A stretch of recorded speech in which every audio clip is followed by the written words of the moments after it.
Hello, we're going to look at the milling machine today. Is fitting and turning level 2. Obviously our time is constrained, so we're going to try our best covering as much of the topic as we can.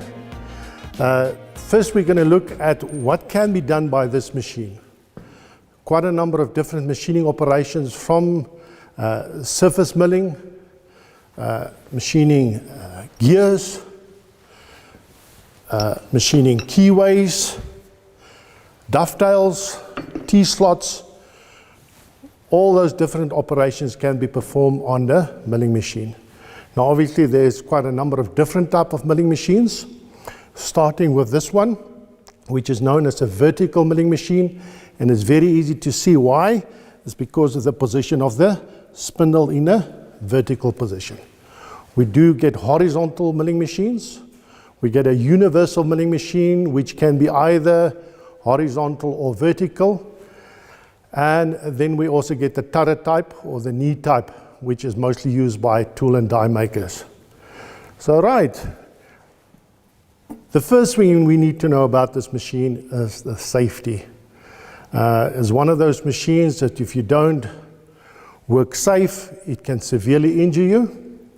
So the safety is normally divided up into a couple of sections, and that's very important that you look at it, because in the exam the safety will be asked in a specific way.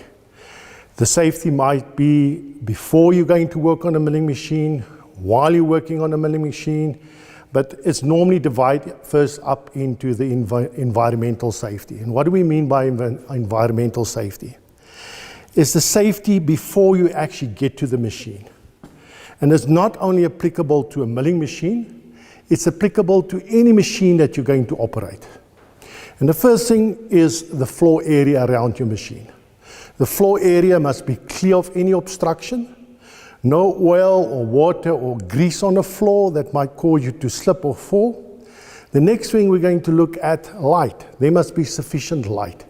If there's not enough natural light, you must bring in artificial light. And when you bring in artificial light, you must ensure that you don't use fluorescent lights, because fluorescent lights have a stroboscopic effect on moving parts, which can be quite dangerous.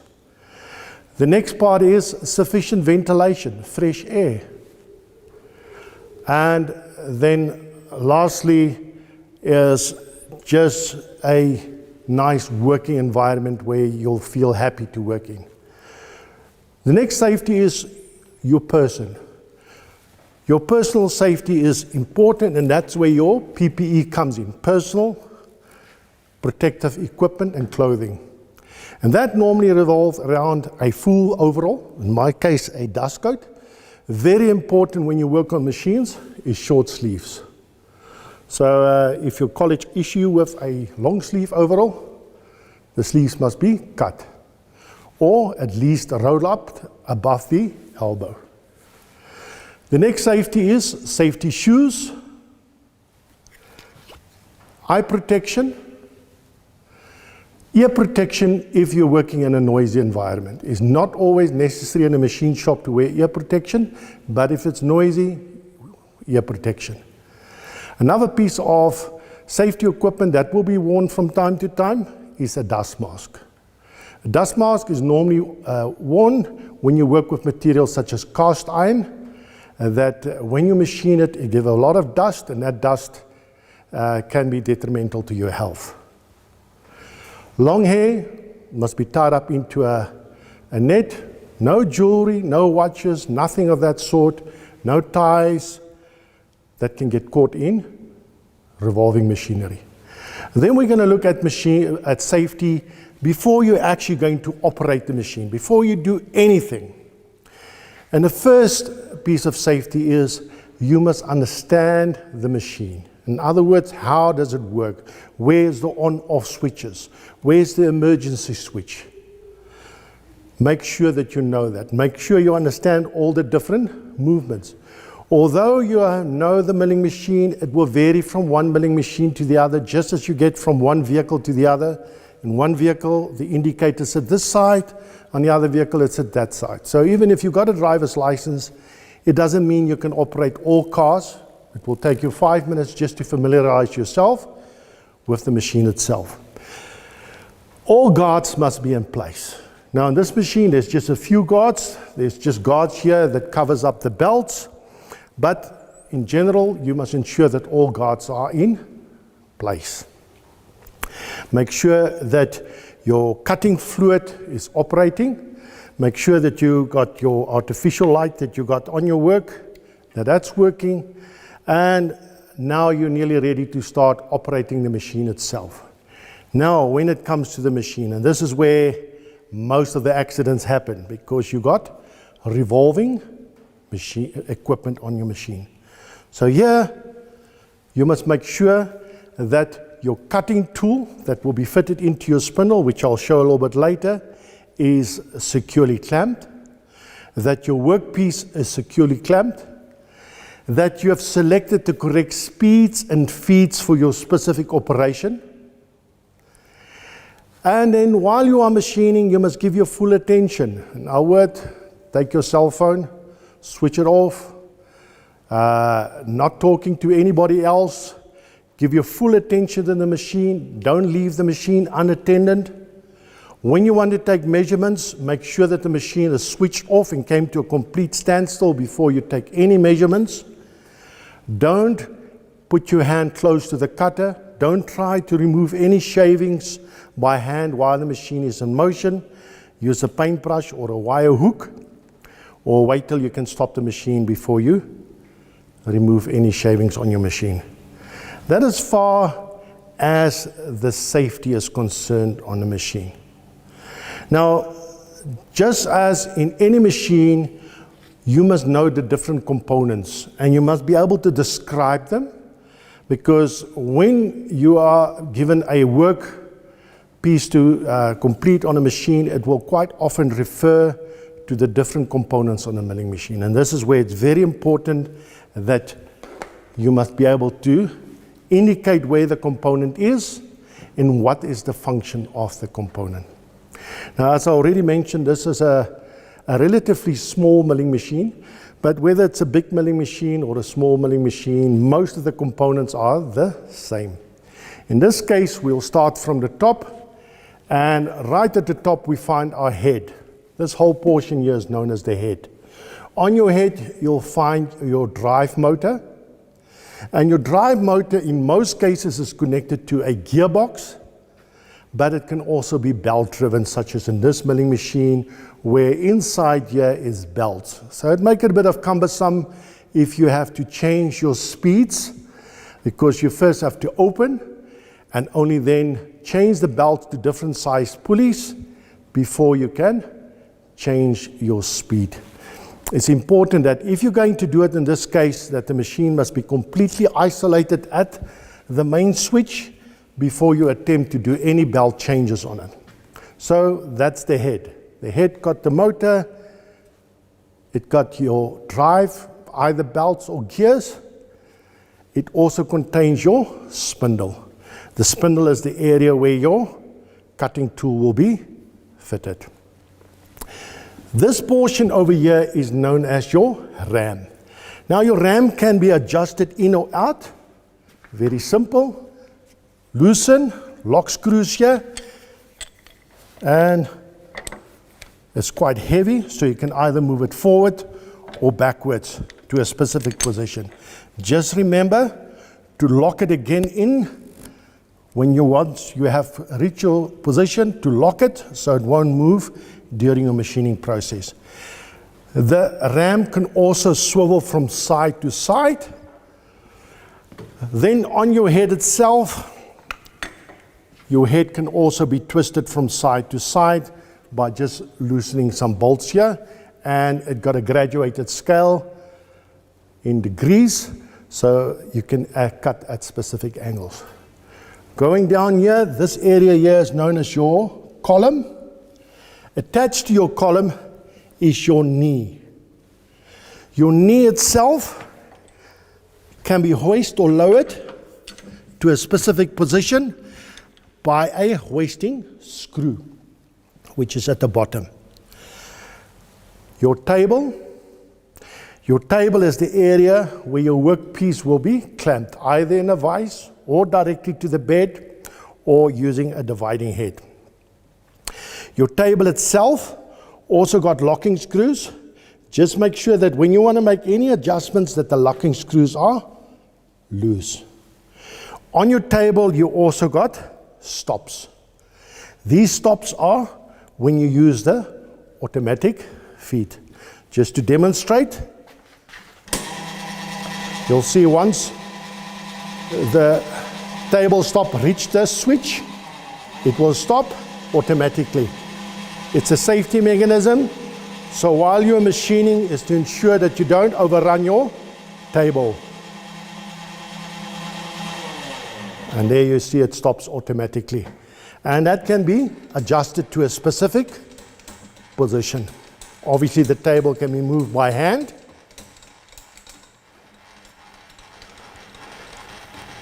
On your knee is also your cross slide for moving your table in and out, in other words, on the Z-axis.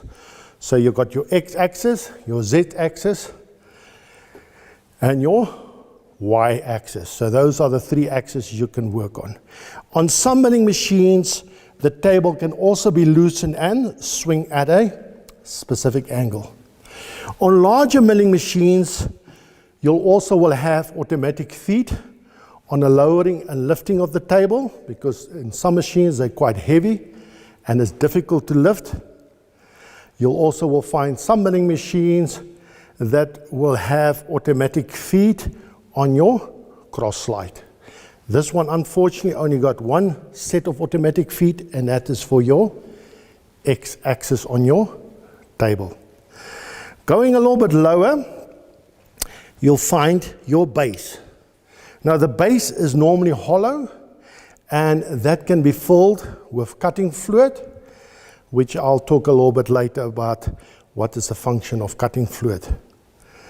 Right. So there is our different components. So what have we covered? We had a look at the milling machine and what it is used for. We had a look at the different types of milling machines, and we already mentioned this is a vertical milling machine. We also had a look at the different safety. The different safety we looked at is the environmental safety, personal safety, safety before you're going to work on the machine, and safety while you are working on the machine. Now we come to the fun part, and that is to fit our clamping device on the machine. And in this case, we're going to use a machine vise.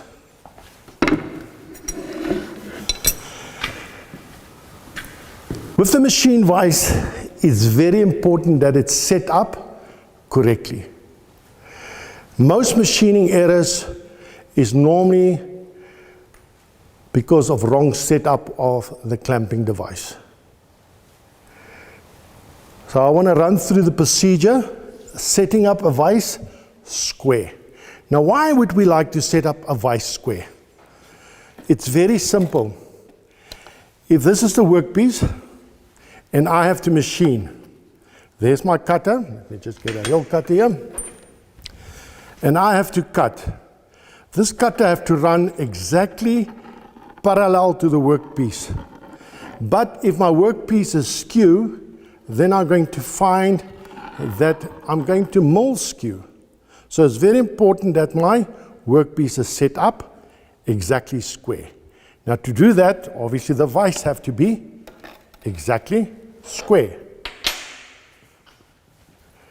Before we clamp any workpiece, we must ensure that our table is nice and clean.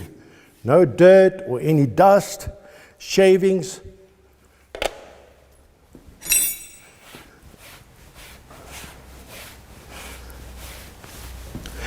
Now we'll find that the table of the machine got T-slots in. And the T-slots will have T-bolts that will fit into the slot. By the way, Those T-slots are one of the machining operations that a milling machine can perform. Obviously, we need a T-slot cutter.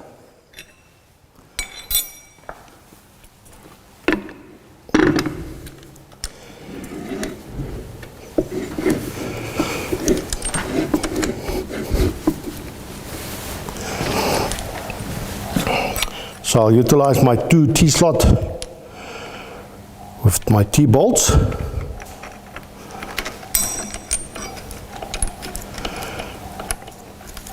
And I'll adjust it as best as I can,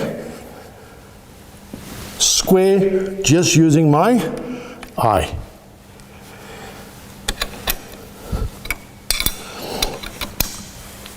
Just remember, as far as possible, when you are using a ring flat spanner, always try to use the ring side, especially if it's possible to get it in. And the reason for that is to ensure that it doesn't slip.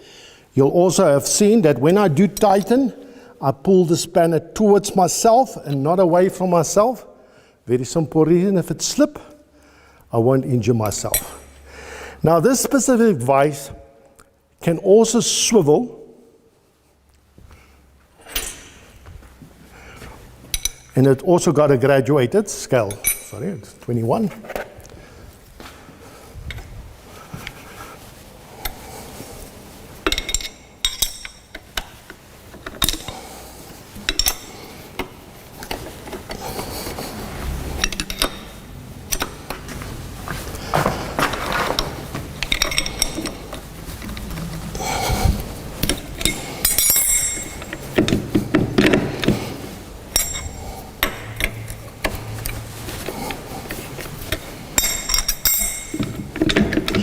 So we can see we can adjust the vise to a specific angle if need be, but in this case we want to get the vise to be exactly 100% square to the movement of the table. So I'll get my graduation scale to 0 and I'll lock my table. Very important that you don't lock it too tight, just lightly, because you still must be able to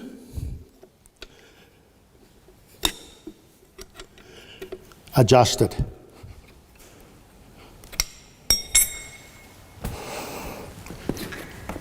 The next piece that we're going to require is a surface gauge.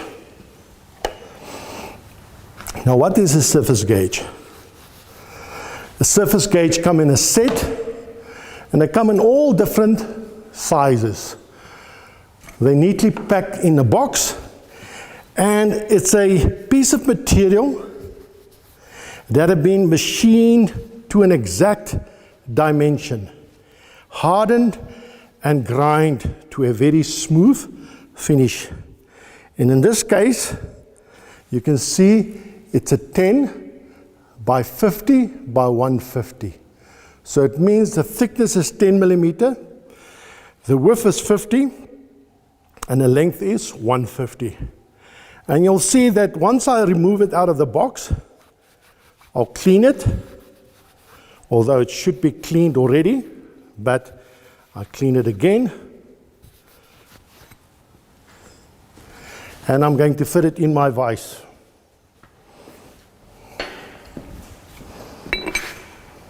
Let it stick out, about 3/4. Clamp it. Don't over tighten it, because you don't want to damage your parallel strips.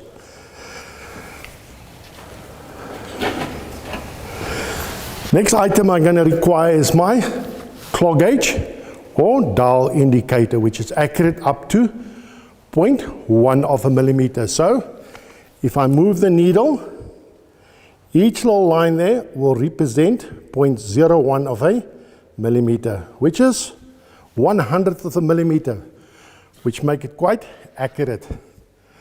And I'm going to position my claw gauge on my column.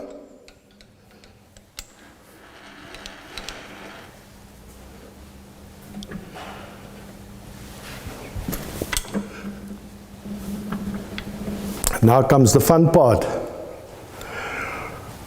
We have to adjust my vise so that it is 100% square. If it's not square, it's going to translate to my workpiece, which is also going to result in it not being square. For that, I'm going to use my rubber mallet or soft hammer. Remember, I have not over-tightened my vise. It's tightened, but not too tight. So that I can make my adjustments.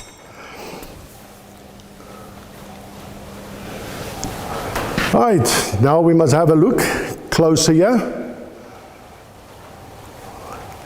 What I'm going to do is I make my needle touch on the side of my parallel strip, and I'm going to move it up and down the length of the parallel strip.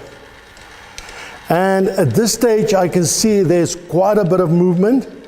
As a matter of fact, there are 2 full revolutions of movement on my dial indicator, which indicate that it's off by at least 2 millimeters.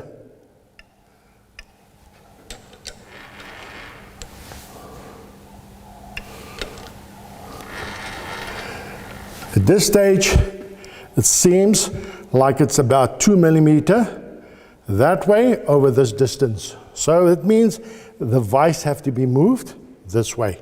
Very important when you're going to hit your vise, don't hit it on the movable part. You can damage it. Hit it on the fixed part of the vise. That will ensure that you don't damage the screw inside your vise.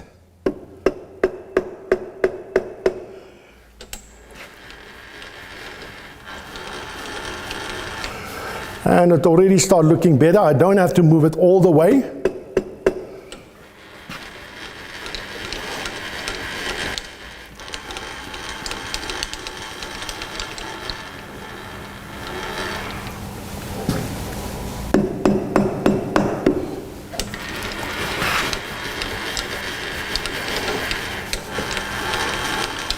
Starting to look better.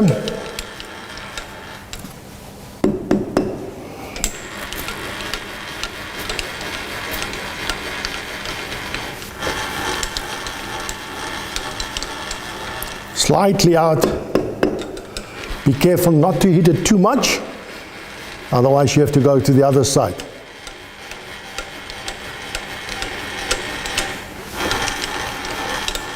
Very little bit. Little bit.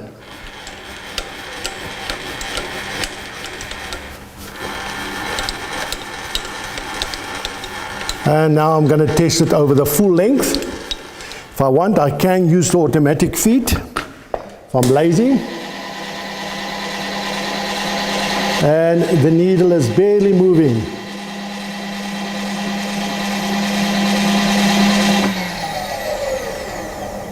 Wait till it comes to a complete stop before you reverse.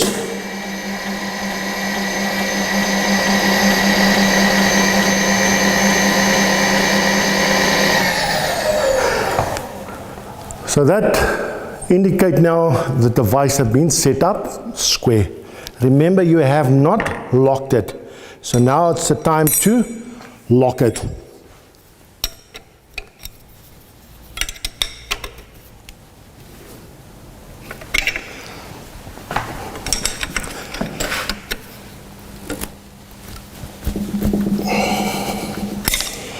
I can check again, and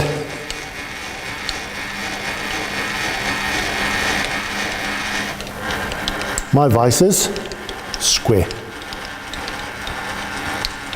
Now I'm ready to put any workpiece I would like in the vise, and I will be guaranteed that it will cut square.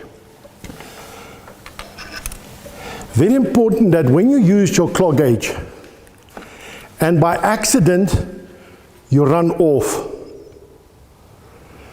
when you're going to move your table now, you're going to break that part. In that case, just pull your plunger back and then move it so it's again on the parallel strips. I've seen a number of claw gauges where the front have been broken off, and that's an expensive piece of equipment. Now I can remove my parallel strip.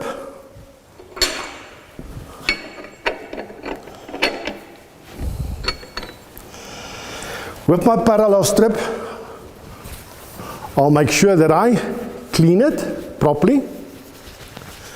And I'm not going to touch it with my hand again, because if I touch it with my hand, I'll leave some moisture behind, and that will cause it to rust. If you want, you can put a little bit of grease or a light layer of oil if you know you're going to not use it for a while. And I can put it in its box where it will be stored in a cool, dry place where there's no moisture. Right, my vise have been set up square. We've learned about the milling machine, the different type of milling machines, the safety involved when we are going to work on a milling machine, the different components on a milling machine, and we've learned how to set up a vise square to the table. Remember, we can also swing the vise in the other direction, and then obviously we're going to use the cross slide, but the principle will be exactly the same. Tomorrow's lesson is how we're going to fit a cutter in the spindle, how to remove it safely, and we'll take a simple cut to demonstrate the correct direction, feet, and speed. If you have any questions about today's lesson or any other topic in fitting and machining, feel free to contact us at the information at the bottom of the screen. We will be available at all times to assist you.